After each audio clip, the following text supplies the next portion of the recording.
Feliz sábado. Feliz sábado. Vocês estão bem? Ótimo. Estão tranquilos? Tranquilo. Estão confortáveis? Confortável. Felizes? Amém. Eu não. E é a primeira vez que eu prego um sábado de manhã. Já preguei domingo, quarta, já fiz sermões em acampamentos, em qualquer outro lugar. Mas eu comecei a me expor para Deus e falar assim: Senhor, se o Senhor quiser, o Senhor me usa. Se o Senhor não quiser, o Senhor não me usa dessa forma que eu espero. Mas se for da tua vontade, que eu seja aleluia. Eu não vou ficar disputando com o ventilador, mas a gente pode fazer o ar circular para a gente.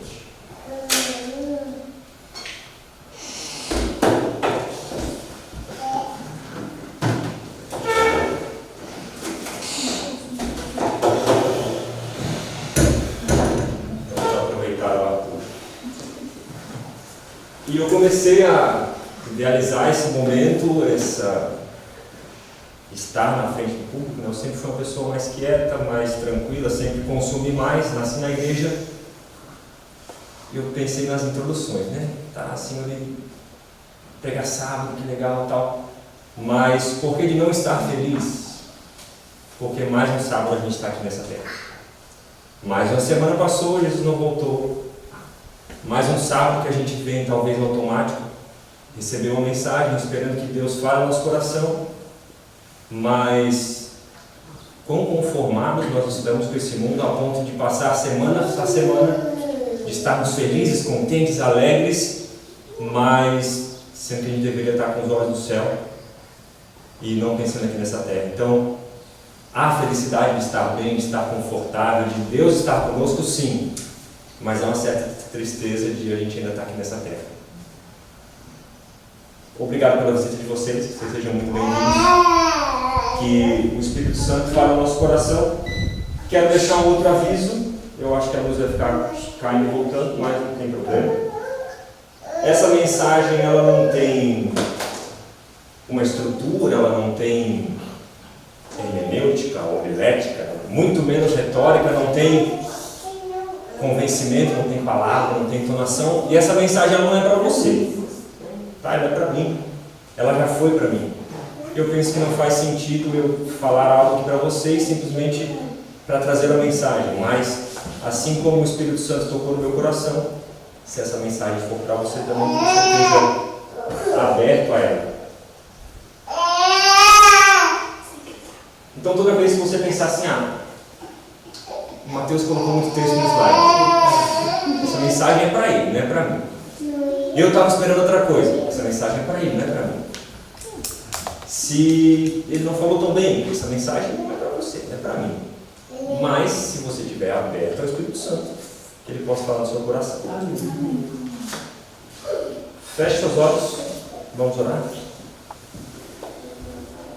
Querido Pai, aqui está um servo, Senhor, teu, um vaso quebrado, um odre velho, mas que o Senhor escolheu para falar essa manhã. Que as minhas palavras se calem e que o teu Santo Espírito fale. Amém. Que a tua revelação seja dada a nós hoje, como já foi dada lá atrás e como também já foi dita, Senhor, pelo teu Filho. Amém. Que eu aceite esse sacrifício e essa mensagem hoje. E que se for da tua vontade, da necessidade de cada um hoje aqui, que eles também aceitem, Senhor, baseado no que tu precisa para a vida de cada um. Abre a nossa mente para a tua mensagem, para o teu Espírito. Silencia, Senhor, a nossa mente para as coisas que estão nos ocupando agora, que não seja a tua palavra. Nos conduz, em nome de Jesus. Amém. Escolher uma opção. Esse é o título da nossa mensagem hoje. Escolher todas é ficar com apenas uma. E eu começo com uma pergunta. De acordo com as alternativas a seguir, qual a opção correta de um cristão almejar? Você precisa escolher uma delas. O céu. Certo ou errado? Certo. Nova Jerusalém. Justiça de Cristo. Presença divina. Ou nenhuma das anteriores? E agora, qual que eu tenho que escolher?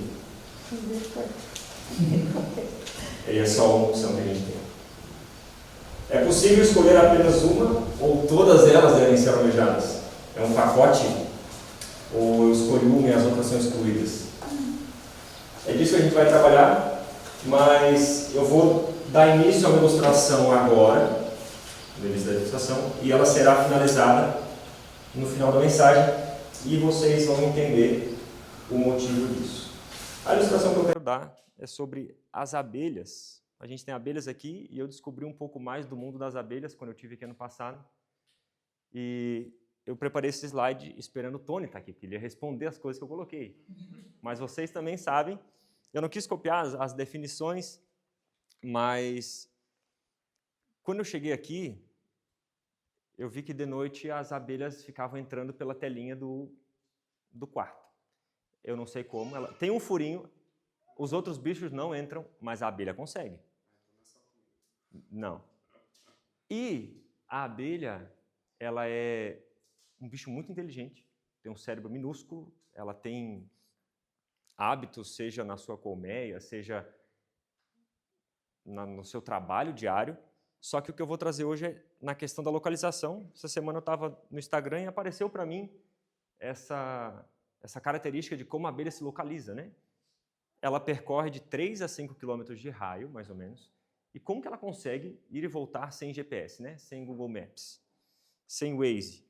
Então, aqui são algumas características dessa localização, das qualidades da localização da abelha. Ela tem uma bússola solar, ela consegue se localizar pela posição do Sol, então ela sai da colmeia, vai até um lugar, ela sabe a referência do Sol, e ela volta para a colmeia. Ela tem uma visão de luz polarizada. O que significa isso? Mesmo quando está nublado, ela consegue sair e voltar, porque ela enxerga a luz polarizada do Sol. Então, sem Sol, ela também consegue se localizar. Ela tem um odômetro de fluxo óptico. O que é um odômetro de fluxo óptico? Ela consegue medir a sua velocidade relativa baseada nos objetos que passam. Eu esqueci de pesquisar qual que é a velocidade de uma abelha, mas ela não voa devagar.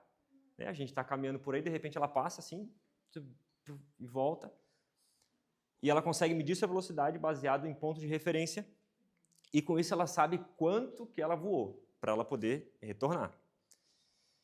Ela também tem uma memória de marcos lineares. O que é essa memória? Ela grava árvores, ela grava rochas, ela grava estradas, rios. Com isso ela sabe o caminho que ela passou e ela consegue retornar. Gravem esses detalhes. Ela tem uma bússola magnética também, ela se orienta pelo campo magnético da Terra. Como eu já falei, ela tem um raio de ação por volta de 3 a 5 quilômetros, podendo até chegar, em alguns casos mais extremos, a 10 quilômetros. Então, uma abelha minúsculazinha consegue voar até 10 quilômetros, caso seja necessário, para buscar alimento, água, enfim. E ela tem esse... Matheus, por favor, pronuncie. Waggle Dance. O que significa Waggle Dance? Eu tava esperando a tua participação também. É a dança do rebolado, dança do requebrado. O que significa isso? Que bom, graças a Deus, viu? Que bom que tu não sabe. A abelha, ela sai e ela acha a fonte de alimento, só que ela precisa passar essa orientação para as outras. Como que ela passa para as outras? Ela faz uma dança com a bundinha dela e ela vai em linha reta, balançando a bundinha da quantidade desses balançados que ela faz, de qual distância que ela percorre balançando, as curvas que ela faz, isso na colmeia, as curvas que ela faz para a direita e para a esquerda, ela consegue direcionar outras abelhas para que elas cheguem nesse mesmo ponto que ela percorreu. Então, com todos esses pontos que estavam apresentados, vai ficar caindo ou ele vai voltar? Não, ele não vai voltar. Ela consegue se localizar e não só se localizar, como também ela consegue mostrar para as outras, né? Vai dar certo. E começar de novo. Tá? Não era essa, mas já ia ser aquela mesmo. Então, baseado em todas essas características da localização de uma abelha, de como ela consegue se locomover, como ela consegue transmitir essa informação, um bichinho tão minúsculo, gravem esses dados e a gente vai concluir essa ilustração no final da mensagem. Por que minha pergunta inicial se vocês estão felizes, satisfeitos, tranquilos, confortáveis? A gente vai para a Bíblia. Abra a sua Bíblia e a gente vai responder essa pergunta. Romanos 11.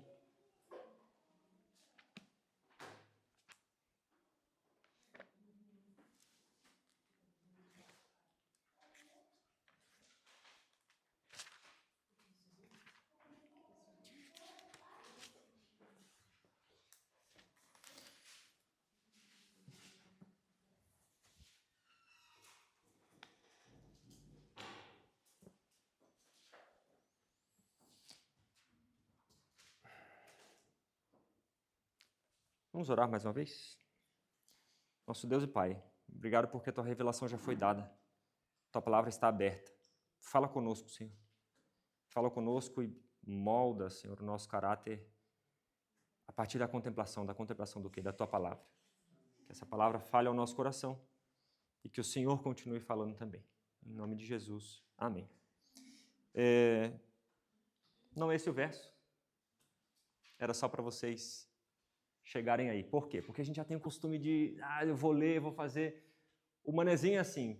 Se vocês não sabem o que é um manezinho, é aquela pessoa que nasceu na ilha de Santa Catarina, chamado de manezinho da ilha. A gente vai dar uma informação e a gente fala assim, tu segue reto toda a vida. Aí tu vai ver uma vendinha azul na esquerda. Tu sabe aquela vendinha? Sei. Então, não é ali. É mais para frente. Como a gente tem costume de já ler, e se eu falasse esse verso, vocês já iam começar a pensar, e eu quero que a gente leia agora juntos. Romanos 12, 2. Conversei um pouco com a Giovana essa semana sobre isso, é um verso que tem mexido na vida dela, é um verso que mexe comigo, é um verso que eu penso todos os dias. E não vivam conforme os padrões deste mundo, mas deixem que Deus os transforme pela renovação da vossa mente, para que possam experimentar qual é a boa, agradável e perfeita vontade de Deus. Tem alguma outra versão?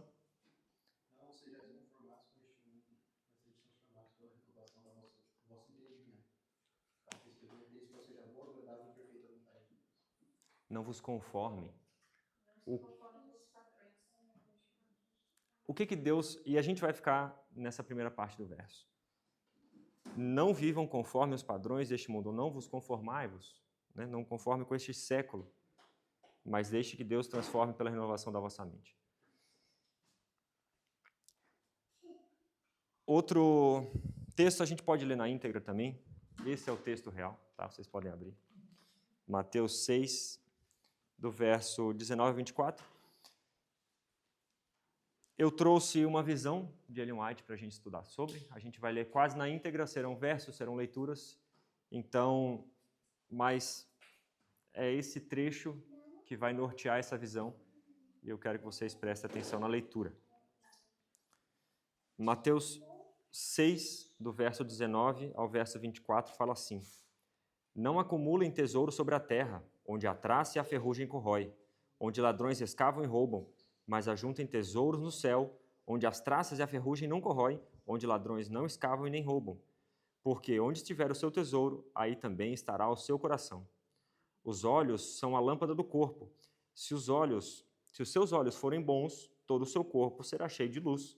Se, porém, os seus olhos forem maus, todo o seu corpo estará em trevas. Portanto, se a luz que existe em vocês são trevas, que grandes trevas serão? Ninguém pode servir a dois senhores, porque ou irá odiar a um e amar o outro, ou irá se dedicar a um e desprezar o outro. Vocês não podem servir a Deus e às riquezas. Não podemos ter dois senhores, por isso que a gente não pode escolher só várias opções. A gente não está na múltipla escolha, a gente só tem dois caminhos. E é sobre isso que a gente vai ler agora. Eu vou pedir também que vocês participem das leituras. Essa é a visão das duas coroas. Se você não conhece, você vai conhecer agora. e te convido também para depois fazer essa leitura. É muito interessante. Essa visão ela me marcou há uns 4 meses atrás, mais ou menos. Eu não tinha conhecimento dela, conversei com algumas pessoas, alguns não conhecem também. E é uma visão muito importante porque fala sobre a nossa caminhada hoje, aqui na Terra. E se estamos hoje aqui, a gente precisa ter orientações de como a gente vai seguir. A visão, ela foi em Battle Creek, no dia 25 de outubro de 1861. Ela foi mostrada para Ellen White a Terra, e não só a Terra, como escura e triste, uma das características da Terra. E um anjo está ali falando com ela, ela vê algumas coisas e o anjo vai falando também, comentando algumas coisas para ela. E o anjo fala, olha atentamente. Então foi me mostrado o povo sobre a terra, essa terra escura e triste da qual ela tinha visto. Alguns estavam rodeados de anjo, outros se achavam em completas trevas, cercados de anjos maus. E, iniciando a visão, ela fala de um braço, ela viu um braço estendido do céu, e nesse braço, essa mão segurava um cetro. O que é um cetro? É aquela coisa que o rei segura, aquele bastão, é um cetro de um rei. Ó, vai ficar.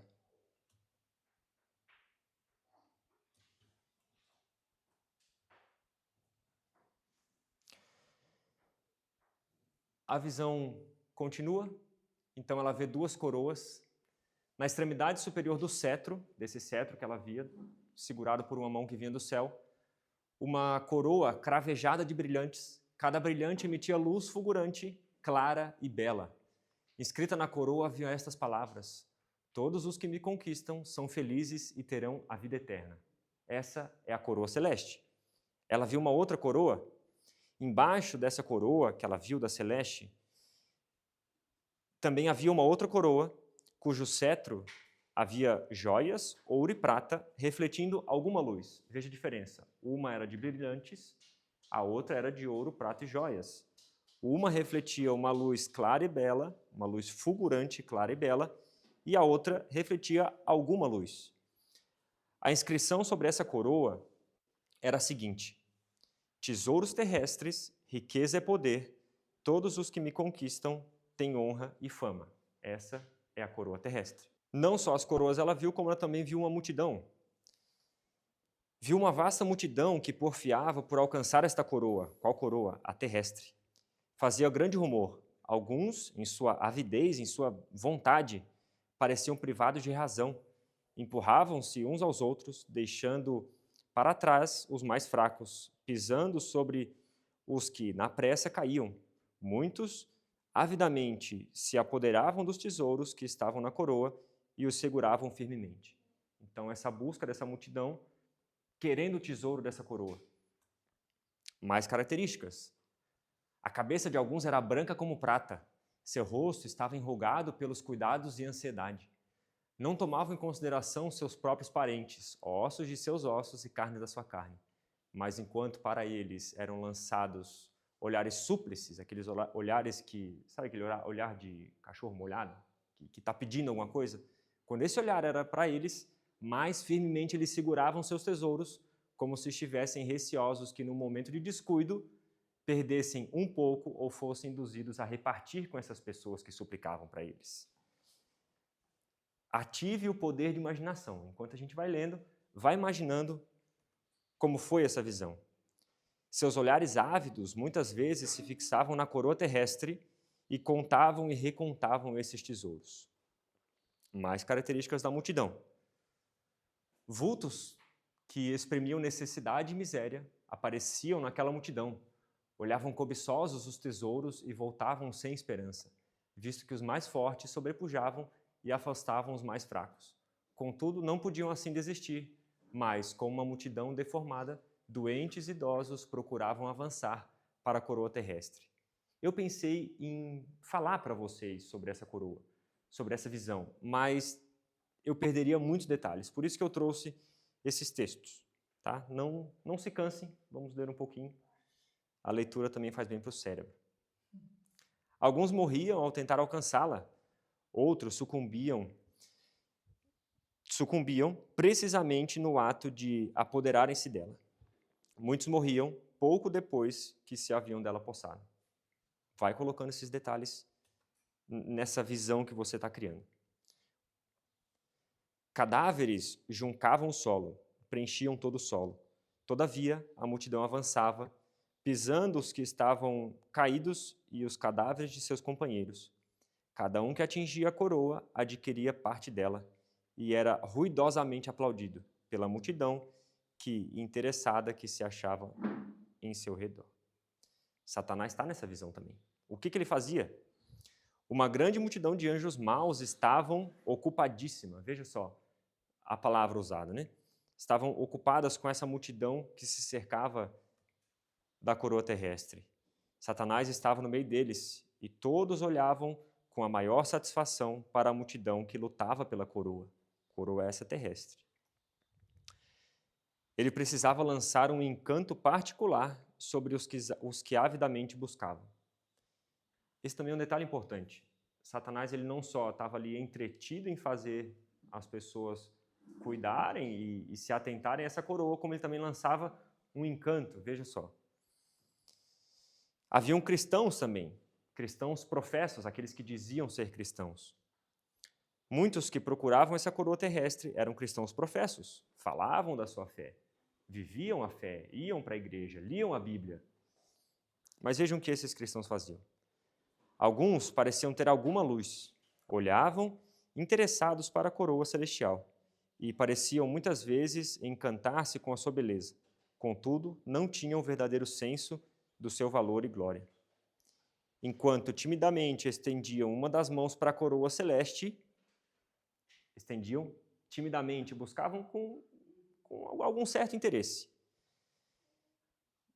decididos a possuí-la e, na sua diligência ansiosa por obter a terrestre, perdiam de vista a celeste. Então, com uma mão, eles procuravam timidamente alcançar a celeste, mas com diligência, com vontade, eles queriam a terrestre, até o ponto que eles paravam de ver a coroa celeste e focavam apenas na coroa terrestre. Ficavam em trevas e, mesmo assim, andavam a palpadelas, com ansiedade buscando conseguir a coroa. Então, mesmo sem conseguir enxergar, mesmo sem ter luz, eles andavam tateando buscar essa coroa. Havia também nessa multidão os que não estavam satisfeitos. Então, a característica desses insatisfeitos qual que era? Alguns se desgostavam da multidão que a procurava tão veementemente. Pareciam ter intuição do seu perigo, e dela se desviavam, e diligentemente buscavam a coroa celestial. O rosto destes logo mudava de escuro para claro, enquanto os outros que buscavam a coroa celeste, mas transferiam a sua atenção para a terrestre, se tornavam em trevas. Esses dos que viam o perigo da coroa terrestre e olhavam para a coroa celestial, recebiam mais luz ao invés de receber as trevas como outro grupo. E de triste para presenteiro, de triste para alegre, e cheio de santa alegria. Vi então um grupo comprimindo-se entre a multidão, essa multidão que a gente já conversou, tendo os olhos atentamente fixos à coroa celestial, enquanto com esforços procuravam o caminho para entre a multidão desordenada, ajudavam os anjos. Anjos estavam ali com essa multidão que estava insatisfeita com a coroa terrestre. Esses anjos abriam caminho para que avançassem.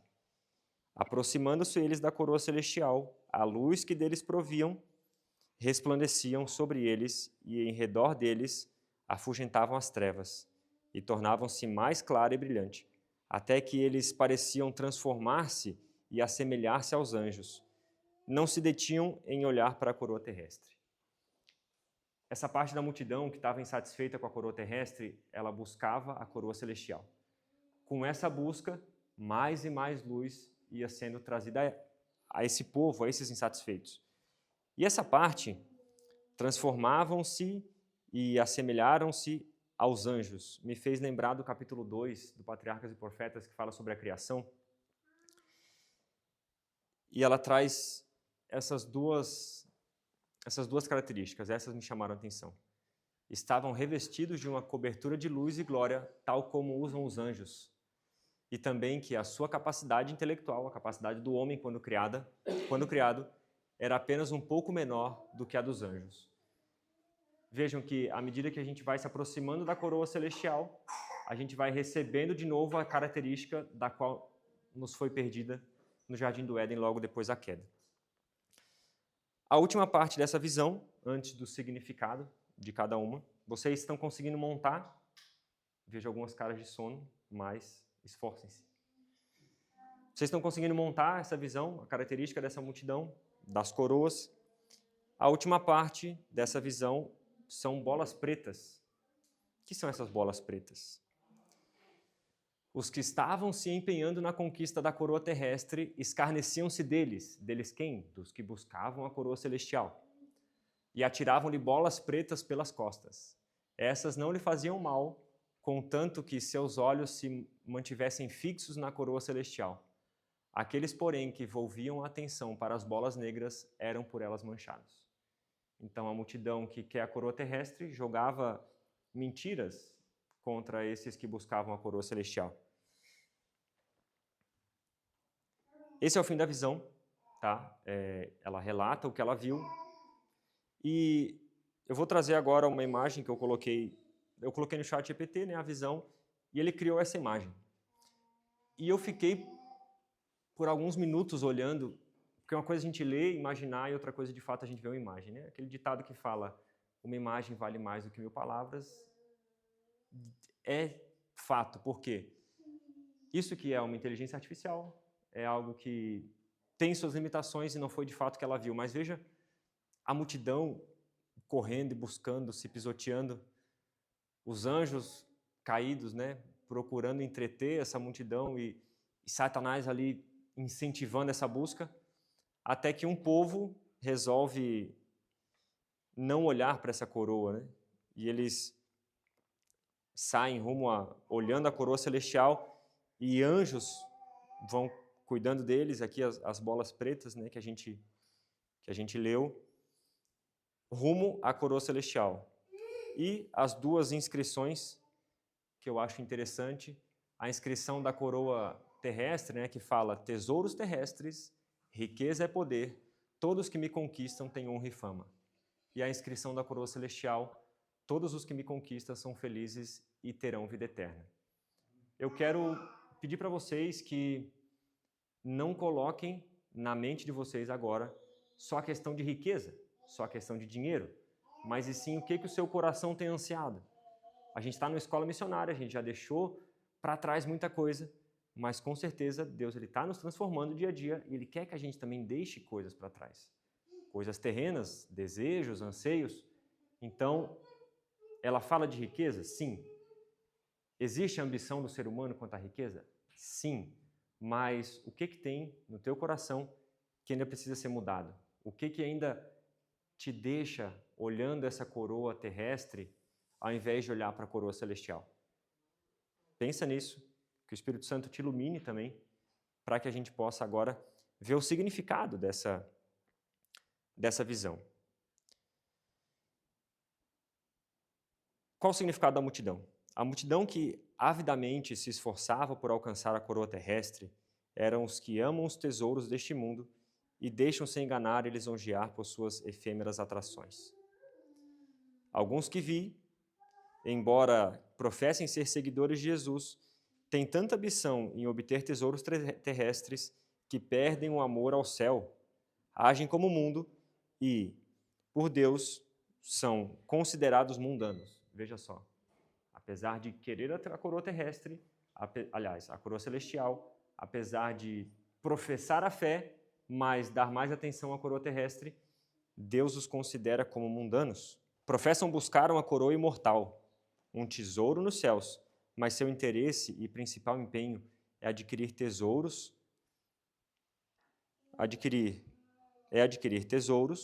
ter aqueles que seus tesouros neste mundo. Houve um erro de cópia aqui, mas vamos seguir. Aqueles que têm seus tesouros nesse mundo amam suas riquezas, não podem amar a Jesus. poderão supor que são justos e poderão supor que essas riquezas, né, são justas e ainda com garras de avarento apegam às suas posses.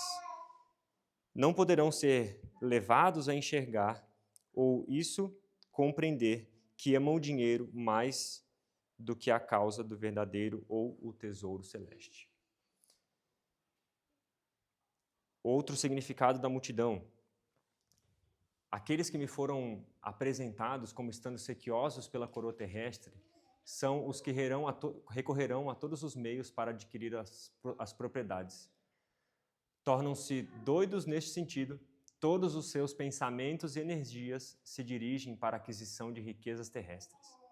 Pisam os direitos de outros, oprimem os pobres, o jornaleiro, o seu salário. Se podem ter vantagens sobre os que são mais pobres e menos sagazes, e assim agir de uma maneira a aumentar as suas riquezas, não hesitarão um momento em oprimi-los, e mesmo vê-los levados à mendicidade. Então, se tem oportunidade de ter vantagem sobre alguém, eles vão ter. Por quê? Porque querem a coroa terrestres. Os homens encarnecidos pela idade e de rosto enrugados pelos cuidados e, no entanto, avidamente agarravam os tesouros de dentro da coroa, eram homens idosos que poucos anos tinham diante de si. Contudo, eram inflexíveis na defesa dos seus tesouros terrestres. Quanto mais se aproximavam do túmulo, tanto mais ansiosos ficavam em apegar-se a eles. Então, a vida toda numa correria da coroa terrestre, e mesmo assim os anos que se faltavam, ainda era para se apegar a essa coroa. Ao ser-lhes apresentado o dever de suprir as necessidades dos pobres e de sustentar a causa de Deus, ficavam desgostosos. Alegremente aceitaram o dom da vida eterna, mas não queriam que lhes custassem coisa alguma. As condições são muito penosas, então eu demorei para conquistar e eu preciso dar alguma coisa? Não, me pede muito, é muito para mim. Continuando.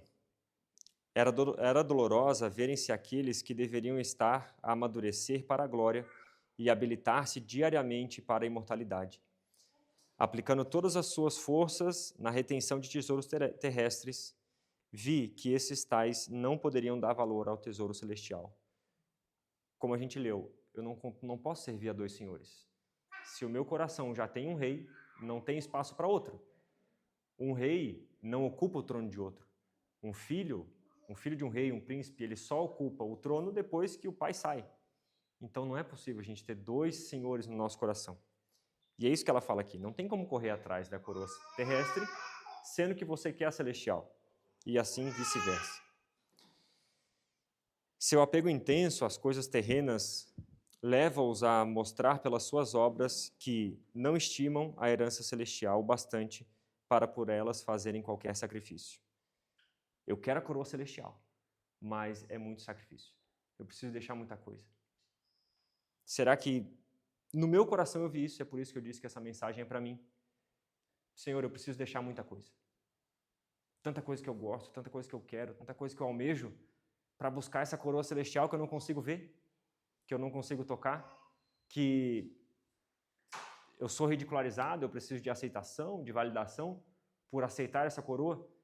Por que são tantos buscando essa coroa e quando alguém não quer, ele é ridicularizado? Por que a gente se preocupa tanto, né, com a opinião? E tanto sacrifício eu preciso fazer para ter essa coroa.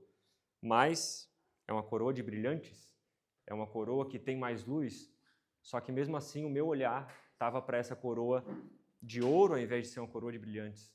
Uma coroa que tem um pouco de luz ao invés de uma coroa que emite tanta luz assim e que vai me clareando ao invés de me trazer trevas. O jovem manifestou vontade de guardar os mandamentos. Contudo, o nosso Senhor lhe disse que faltara alguma coisa. Desejava a vida eterna, mas ansiava mais as suas possessões. De quem estamos falando aqui? Do jovem rico? Senhor, o que faço para herdar o reino do céu? Guardo os mandamentos. Mas eu já guardo, eu já faço, já tenho os 10, já consigo. E aí? Vende tudo e dá aos pobres. mas vendo que seu amor estava na sua riqueza, o que ele fez? Ele saiu triste e nunca mais houve relato desse jovem. Por quê? O seu amor estava onde? Na coroa terrestre. Era muito sacrifício para ele dar tudo o que ele tinha. O anjo comenta algumas coisas e fala assim: muitos se enganam a si mesmo. Não buscam a verdade como se fosse um tesouro escondido. Como que se busca um tesouro? Um tesouro, tu tem algumas coordenadas, tu tem algumas dicas. Eu lembro da avó do Tony que fala que, eu acho que foi o avô dela, que recebeu um sonho falando que tinha um tesouro lá em Porto Belo. E ele foi atrás, buscou e não encontrou. Falou assim, não, isso aí é mentira. Ele contou isso para outras pessoas e já havia uma certa história sobre esse tesouro e outras pessoas foram lá e acharam, realmente tinha um tesouro. Mas com qual avidez, com qual entrega, com qual sacrifício se busca um tesouro? A parábola fala que um homem ele vendeu tudo que tinha. Por quê? Porque ele encontrou uma terra que havia um tesouro. Esse tesouro vale de tudo, mas se eu não posso tocar agora, qual o valor que ele tem? Será que eu consigo deixar as coisas para trás e ir atrás desse tesouro? Ou é só com alguma garantia, com alguma certeza que eu vou encontrar esse tesouro? Não tiram o melhor partido possível de suas faculdades.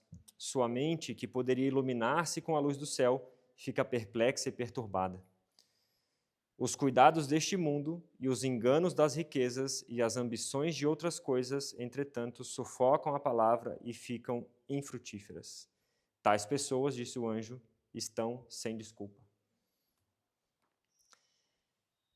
Vi a luz desvanecendo-se delas. Não desejavam compreender a solene e importante verdade para esse tempo e achavam que estavam bem sem as compreender.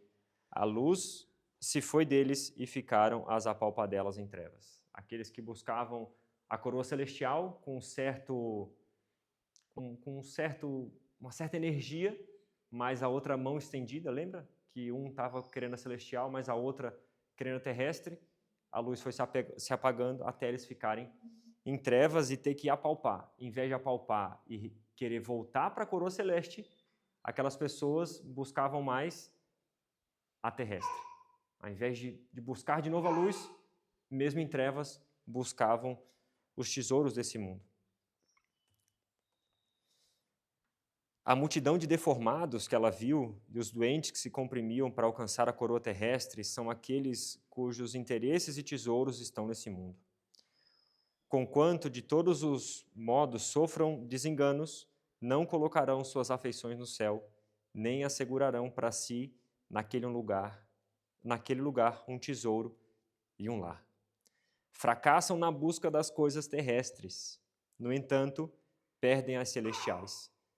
Não conseguem nem na terra, não conseguem nem no céu, porque a busca foi a terrestre e aqui não conseguiu. Então, perdeu um e perdeu o outro. Apesar do desengano, vida infeliz e morte daqueles que puseram todo o seu empenho na obtenção de riquezas terrestres, outros seguem o mesmo caminho. Atiram-se doidamente, sem tomar em consideração o fim miserável daqueles cujo exemplo estão seguindo. Quem são aqueles aplaudidos? Os que alcançaram a coroa e nela obtiveram parte, tendo por isso sido aplaudidos, são aqueles que conseguem o que constitui o único objetivo de sua vida, as riquezas. Esse tem os aplausos da multidão. Recebem honra e o mundo confere aos que são ricos. Tem influência no mundo. Satanás e seus anjos maus estão satisfeitos. Sabem que esses são certamente deles. E, conquanto viveram em rebelião contra Deus, são poderosos agentes de Satanás. A gente recebe o aplauso do mundo, mas estamos do lado de quem? Quanto aos insatisfeitos, qual o significado dessas pessoas que ela viu, né? Aqueles que buscavam a coroa celestial e receberam mais luz? São aqueles que notaram a vida e o fim de todos os que se esforçam por conseguir riquezas terrestres. Veem que esses tais nunca estão satisfeitos, mas são infelizes. Assustam-se e se separam daquela classe infeliz e procuram as riquezas verdadeiras e duráveis. Quanto àqueles que forçam por passar através da multidão, a fim de obter a coroa celeste, auxiliados pelos santos anjos, foi-me mostrado serem o fiel povo de Deus, não só professos, não só que diziam ser o povo de Deus, mas realmente o fiel povo de Deus. Os anjos os conduzem e eles são inspirados com zelo a fim de se esforçarem para prosseguir na aquisição do tesouro celeste. E por fim, o significado, as bolas pretas que ela fala na visão.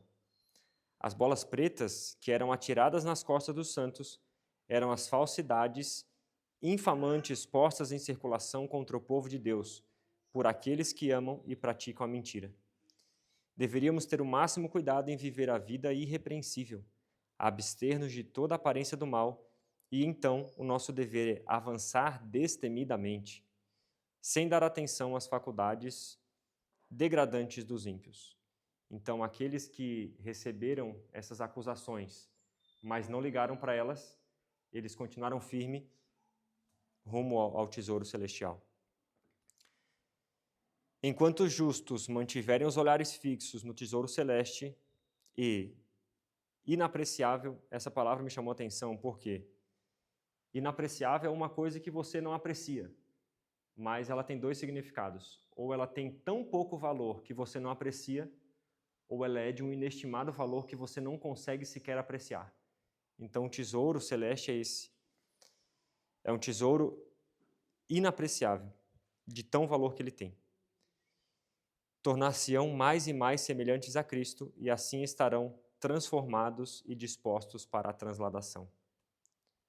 O que a Bíblia, fala sobre isso no que ela trouxe na visão também. Se, porém, os teus olhos forem maus, o teu corpo será tenebroso, assim como a gente leu lá em Mateus 6.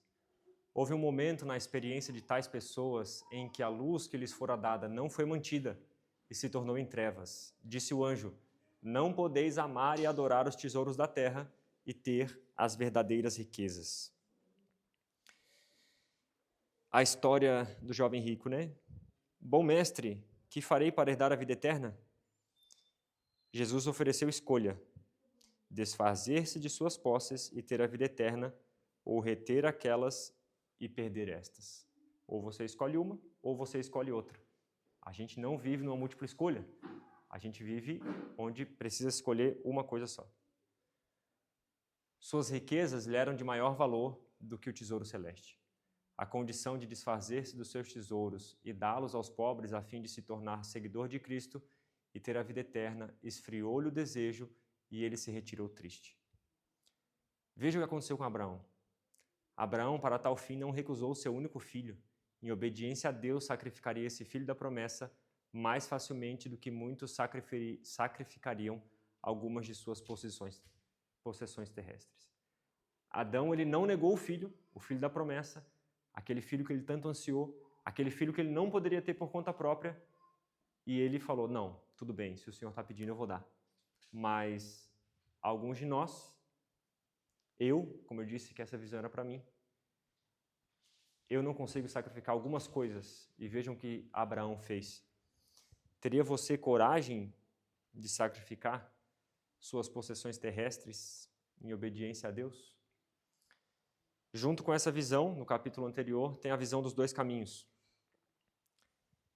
Nessa visão, um caminho largo e um caminho estreito, e esse trecho são de cristãos professos, os mesmos cristãos professos que a gente viu nessa visão das duas coroas.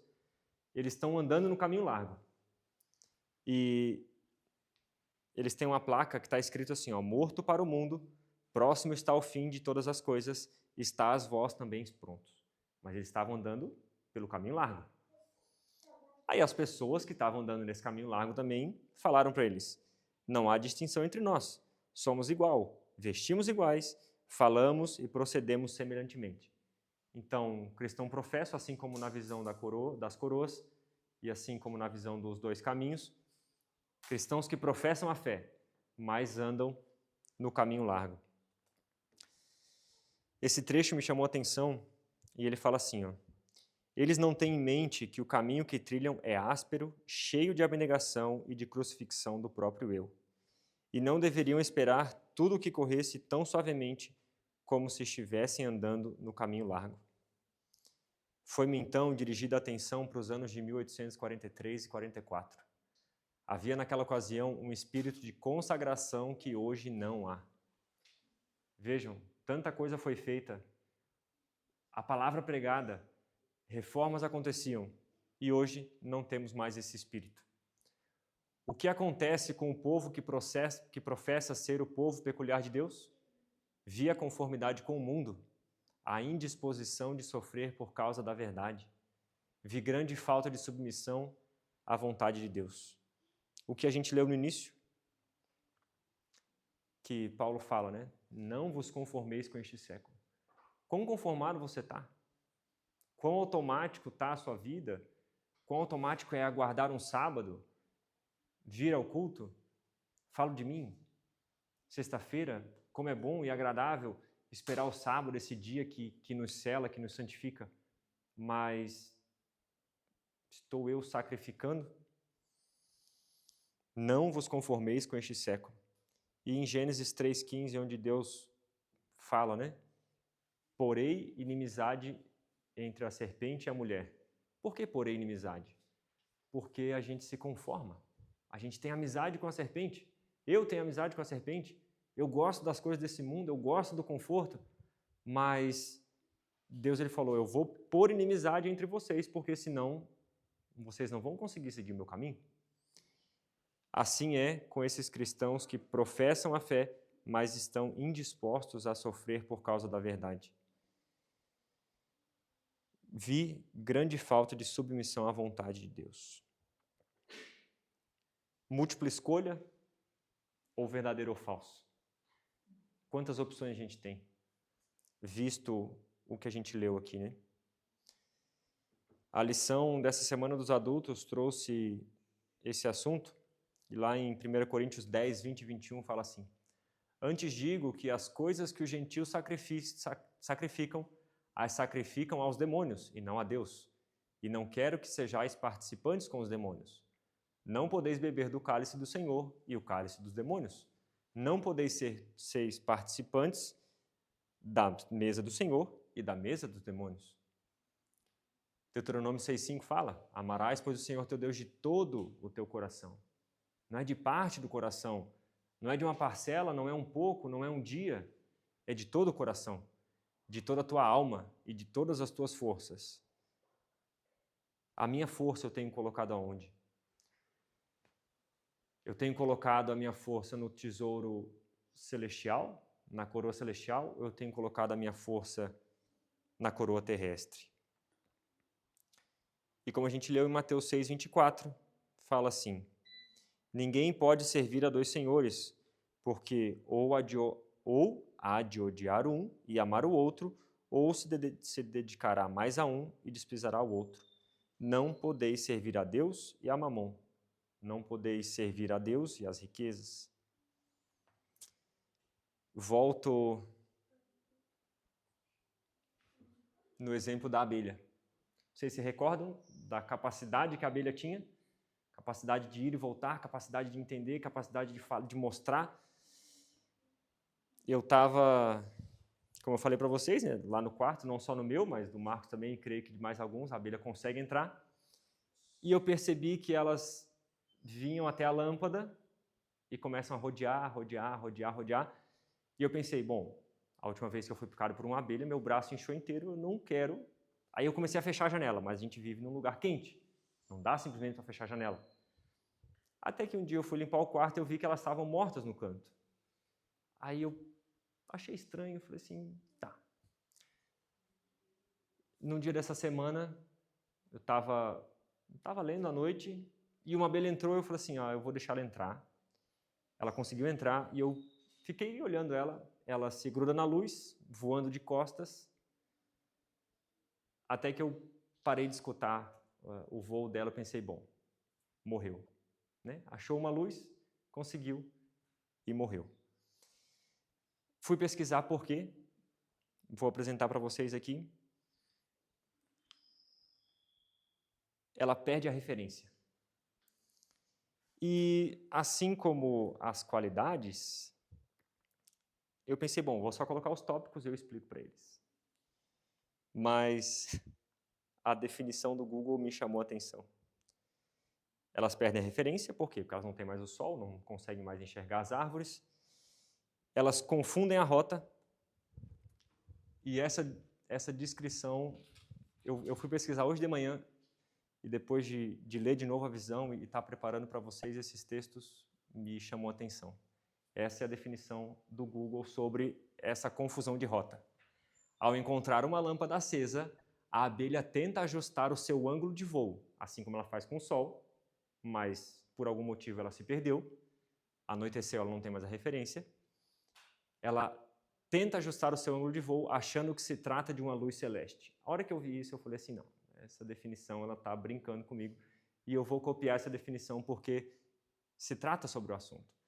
Elas perdem a referência, elas acham que é uma luz celeste. Como a lâmpada está muito perto e é intensa, o cálculo de rota falha e ela fica presa em um loop infinito ao redor da fonte. Morte por exaustão, outra definição que me chamou a atenção. Sem conseguir pousar ou ir para casa, o inseto continua voando sem parar até esgotar todas as suas forças, caindo e morrendo no chão. Se assemelha com alguma coisa que a gente leu até agora? Aquelas pessoas que buscam avidamente e no final morrem, ou encontram ou não encontram, mas no final encontram a morte. E outro ponto é a questão do tempo de vida, né? Ela tem 45 dias de vida e uma noite que ela se perde, que ela demora um pouco mais para voltar para casa, que ela se atrasa, ela acha uma referência, voa até lá achando que é a referência do sol, mas quando ela encontra não é, e ela voa até a morte. Eu estava orando de manhã cedo, aí liguei a luz e pensei, bom, agora não vai ter nenhuma abelha, vou ligar tranquilo. Liguei a luz, de repente eu escuto zzz. Eu falei assim, Senhor, não é possível. Lá vai a abelha de novo entrar aqui e eu não quero que me pique. A gente foi essa semana lá buscar as abelhas, né? E eu falei assim, Senhor, eu não quero ser picado, por favor. Não me deixe ser picado. O Tony levou umas 7 picadas, coitado. Aí eu fui, voltei e não tomei nenhuma picada. Eu falei assim, não tomei lá nas abelhas, então, Senhor, deixa ela entrar. Aí ela entrou, ficou voando, eu pensei, bom, ela vai morrer, né? Que pena. Aí enquanto eu orava, vi que o zunido dela parou. O Espírito Santo falou assim, Mateus, essa abelha é igual a você. Você está buscando as referências. Você se perdeu da minha palavra. Se perdeu da luz celeste do sol. Demorou um pouco mais. E agora você encontrou uma referência.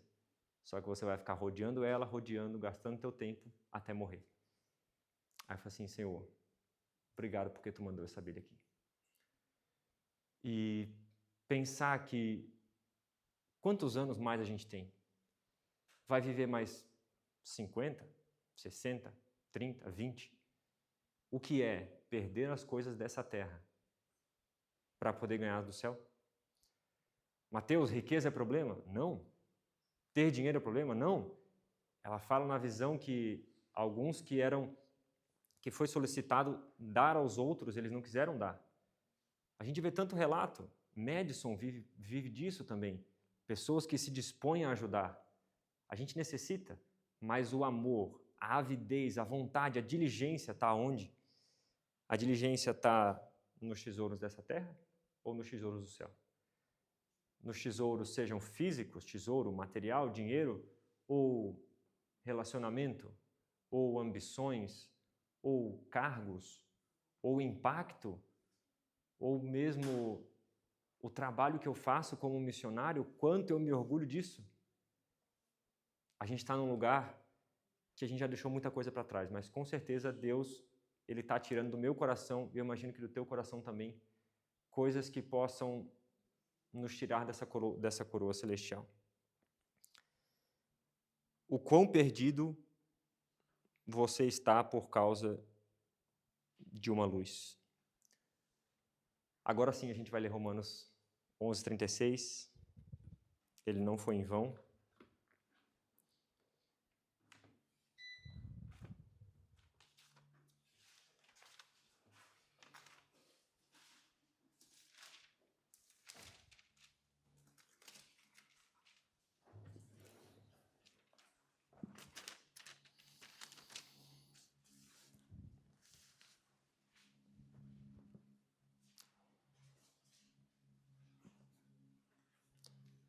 Romanos capítulo 11, no verso 36, na minha versão fala assim: porque dele e por meio dele e para ele são todas as coisas. A ele seja a glória para sempre. Amém. Como eu disse para vocês, essa mensagem é uma mensagem para mim. Se o Espírito Santo tocou no teu coração e percebeu que precisa abrir um pouco essa avidez por alguma coisa, que ele possa continuar falando contigo. E sobre o nosso título, né? Escolha uma opção. Deixo aqui não uma escolha, mas até porque aqueles que escolhem falam que escolhem, mas vivam uma opção.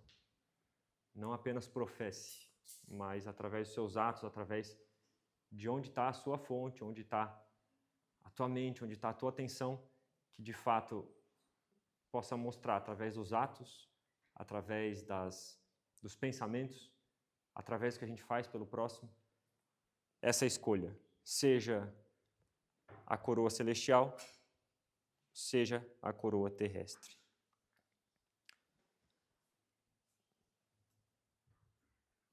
Só novamente a gente lê as inscrições, né? Essas inscrições, quando eu li, eu fiquei, Senhor, como tu é claro, né? O que diz a coroa celestial: todos os que me conquistam são felizes e terão vida eterna.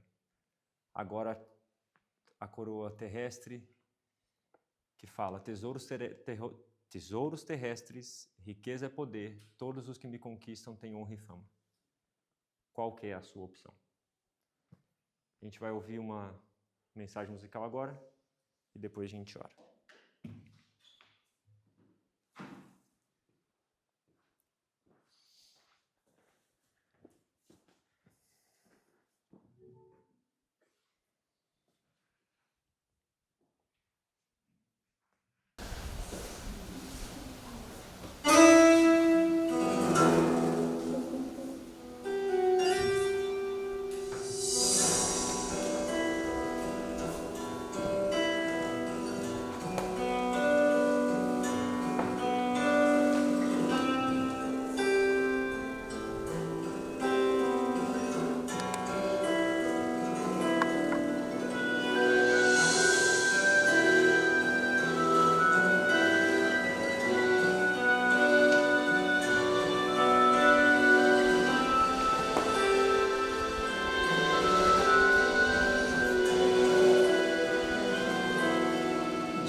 Alcanzar que te mire la gente, provocar el aplauso de todos, ser primero en las filas tal vez, cambiar el mundo quizás con un nuevo mensaje que trastorne los corazones, ser el centro de toda atracción. Tener todo en la vida es parte del plan, ser amado y querido, respetado en verdad, todo es bueno, en justa medida y razón. Miremos atrás, donde todo empezó, lo que éramos antes y lo que somos hoy, ¿por qué insistir en quitarle la gloria al Señor? De que me vale alcanzar lo que quiera, que me aplauda la gente si detrás del telón está sentado el dador de la vida, esperando que un día le prestes atención. Lo que tenemos, lo tenemos por gracia, por su misericordia, por su inmenso amor. Y en el momento de abrirse la cortina, si alguno te admira, que vean la imagen de Dios.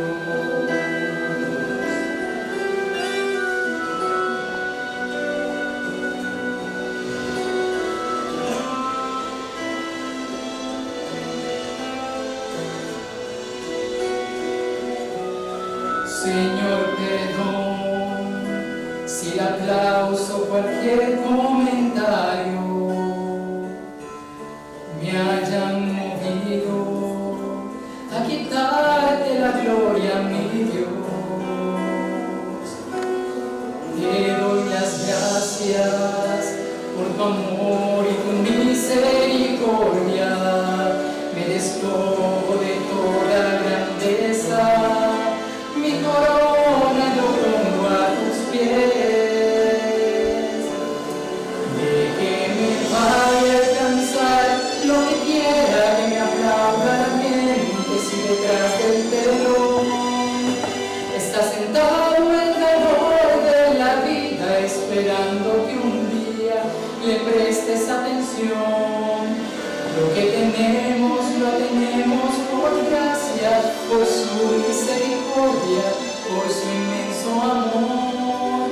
Y en el momento de abrirse la cortina, si alguno te admira, que vean la imagen de Dios. Y que te vaya a alcanzar lo que quieras, que te aplauda la mente si detrás del telón sigue sentado en la borda de la vida, esperando que un día le prestes atención. Lo que tenemos, lo tenemos por gracia, por su misericordia, por su inmenso amor. Y en el momento de abrirse la cortina, si algún día que vean la gloria de Dios. Oh, mi Señor, te doy la gloria a ti.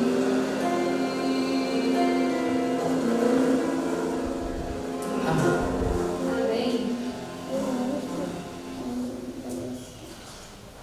Então vamos orar?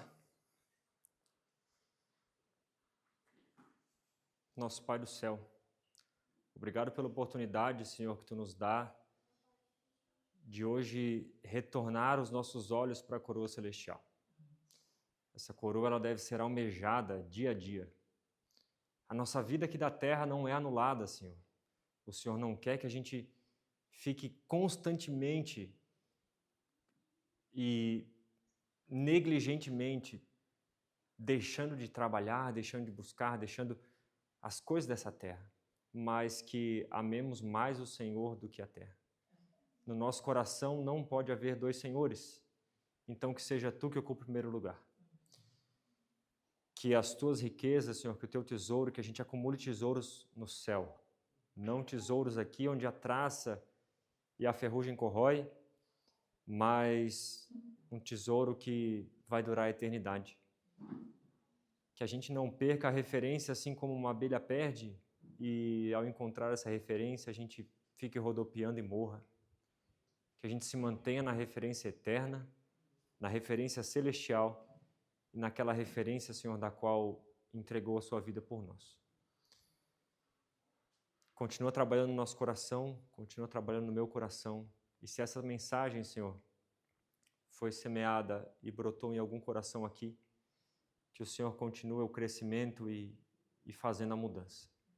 Que dia a dia a gente abra a mão, Senhor, dos tesouros terrestres, seja ele qual seja, e ocupe a nossa mente com o tesouro celestial. Obrigado pelo Teu sábado. Obrigado porque, apesar de passar mais um sábado, Senhor, aqui nessa terra, podemos escutar a Tua mensagem. Mas que o Senhor breve volte e os sábados, Senhor, sejam na Tua presença, no céu, face a face. Em nome de Jesus. Amém. Se esse conteúdo chegou até você, não foi por acaso. Mensagem como esta precisa chegar a mais pessoas. Então curta, comente e compartilhe. Para continuarmos produzindo conteúdo como este, nós precisamos do seu apoio financeiro. Acesse o QR Code na tela ou o link na descrição e faça parte desta obra.